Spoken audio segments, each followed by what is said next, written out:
Hello, my name is Carmen. I am a licensed esthetician specializing in acne. I also own Luminosity Acne Skincare in Cary, North Carolina. And at Luminosity, our only focus is on the successful treatment of acne. For my first video, I thought it would be important to go over the cause of acne because there's so much misinformation out there, and it's no wonder that those of us who suffer from acne are very confused about our condition.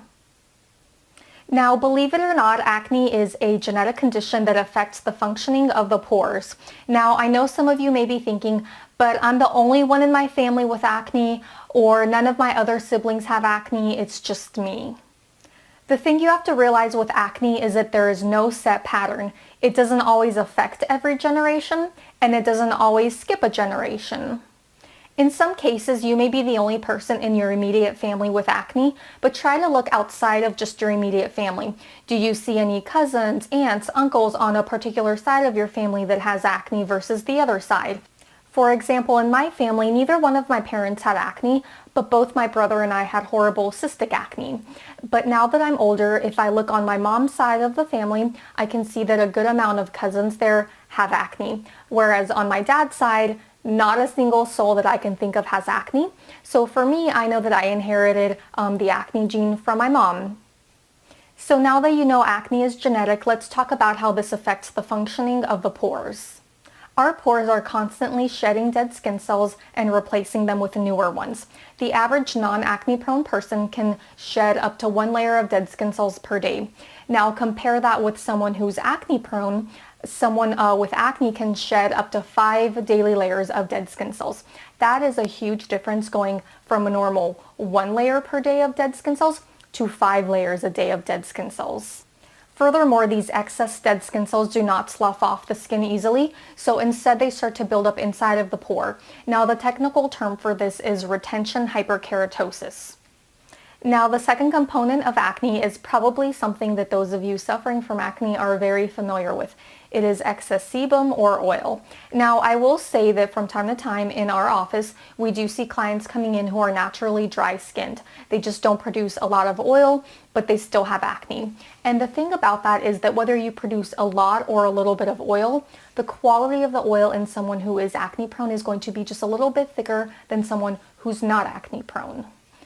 This thickened oil ends up mixing with the buildup of dead skin cells and just further clogs the pores. Finally, the third component to acne is bacteria. So there is a special type of bacteria that lives within the skin, and it creates inflamed acne. It's very important to know, though, that this bacteria is found on the skin of everyone across the world. Even people who naturally don't have acne still have this bacteria to some extent on their skin. However, those of us who do have acne, we have a much higher population of this bacteria.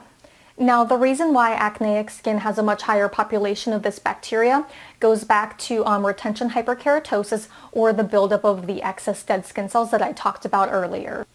This bacteria is anaerobic, meaning that it can only survive in an environment without oxygen.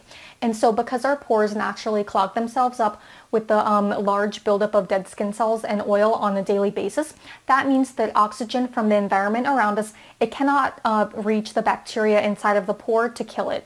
Furthermore, this bacteria also feeds itself off the fatty acids of sebum. So because us acne-prone individuals tend to produce a higher amount of oil, we're basically just providing an endless supply of nutrients for the bacteria to continue to grow and spread.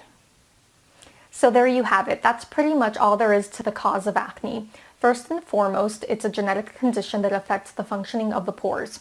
And the 3 components to it are an excess buildup of dead skin cells, or retention hyperkeratosis, oil, and bacteria.